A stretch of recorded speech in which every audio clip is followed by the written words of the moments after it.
ہمارے یہاں جب کسی کا انتقال ہو جاتا ہے تو مرحوم کے ایصال ثواب کے لیے اجتماعی طور پر 41 قرآن شریف پورے کیے جاتے ہیں اور پھر اجتماعی طور پر مرحوم کے لیے دعا کرتے ہیں. یہ مدرسوں کے طلباء کو بلا کر ان سے قرآن شریف پڑھوا کر دعا کراتے ہیں. کچھ آدمی طلباء سے صرف دعا ہی کراتے ہیں، پھر ان کے کھانا کا انتظام کرتے ہیں. ایسا کرنا صحیح ہے نہیں، یہ سب یہ غلط ہے. محترم ناظرین، السلام علیکم ورحمۃ اللہ. سوشل میڈیا کے ذریعے سے اپنے سوال آسانی سے پوچھے جا سکتے ہیں. اس کا طریقہ یہ ہے کہ آپ 90 84 23 20 31 اپنا سوال اس نمبر پر ڈال دیں. آپ کے نام کے ساتھ ہم ویڈیو میں جواب دینے کی کوشش کرتے ہیں. یہ کوئی صاحب لکھتے ہیں کہ اگر کوئی بندہ، انہوں نے یہ سوال جو لیا ہے تو دارالعلوم دیوبند کی ویب سائٹ سے اٹھایا ہے اور دارالعلوم دیوبند کی ویب سائٹ سے اٹھا کر اس کے جواب کو نہیں بلکہ سوال کو ہم تک بھیجا ہے. تو یہ عجیب سی بات ہے.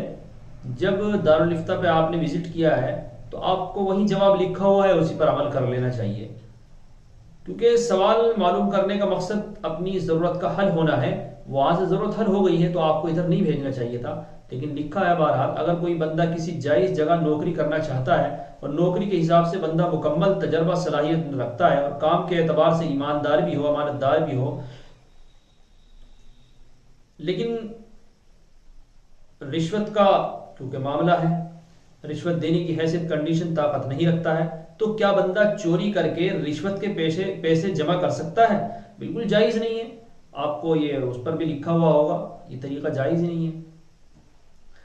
محمد فہیم گڑوا والا بجنور سے، کیا شادی بیاہ میں پٹاخے پٹکانے یا آتش بازی کوئی گنجائش ہے؟ بالکل ناجائز ہے.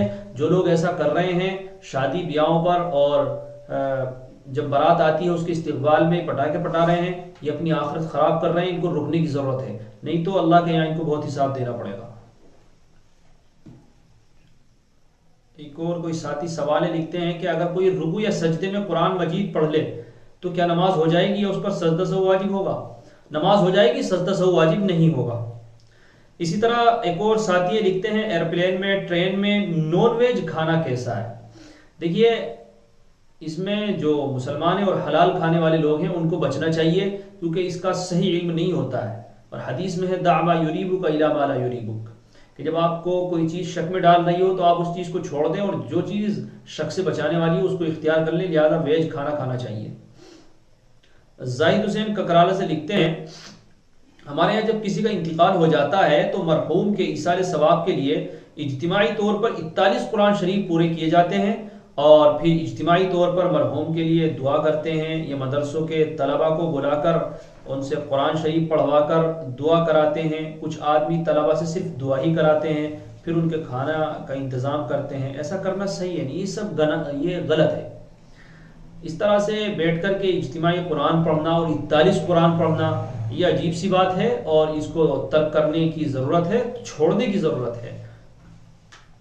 طلباء یہ علم دین پڑھنے والے، قرآن حفظ کرنے والے ہوتے ہیں، ان سے دعا کرانی چاہیے، یہ مرحوم کے حق میں مفید ہو سکتی ہے.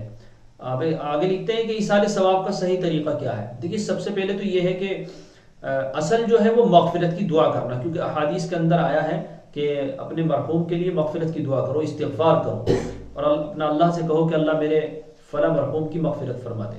اس کے علاوہ اگر کچھ خیر کا کام کیا جاتا ہے اور وہ خیر کا کام کرنے کے بعد میں چاہے قرآن ہو چاہے صدقہ ہو اور اس کا ثواب پہنچایا جاتا ہے تو یہ مرحوم کو پہنچتا ہے، کیونکہ حضور صلی اللہ علیہ وسلم نے بھی بیان فرمایا ہے کہ اذا مات الانسان انقطع عنه عمله الا من ثلاثه الى اخر الحدیث، کہ جب انسان مر جاتا ہے تو اس کے سارے عمل بند ہو جاتے ہیں مگر 3 عمل ایسے ہیں کہ ان کا فائدہ اس کو پہنچتا رہتا ہے. پھر اس میں سے ایک نیک اولاد ہے، صدقہ جاریہ ہے اور ایسا علم ہے کہ جو جس سے اس کو فائدہ پہنچتا رہے، لوگوں کو فائدہ پہنچ رہا ہو تو اس سے بھی مرحوم کو نفع پہنچتا ہے.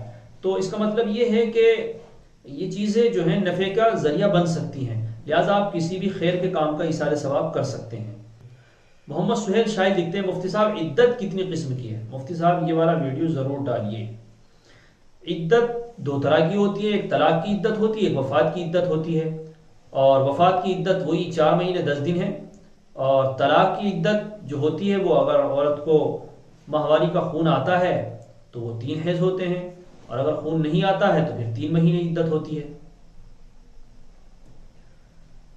یہ محمد مشتاق لکھتے ہیں کہ امام کے پیچھے نماز میں تکبیر اور رکوع کا تسبیح اور سجدے کا تسبیح بھول جائے تو نماز ہو جائے گی؟ جی ہاں، بالکل ہو جائے گی، کوئی حرج کی بات نہیں ہے۔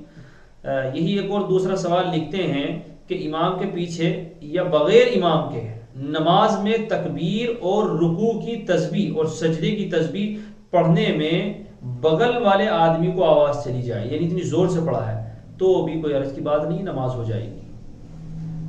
زاہد حسین صاحب ککرالہ مظفر نگر سے لکھتے ہیں، کیا داڑھی کے بال سیدھے کر سکتے ہیں؟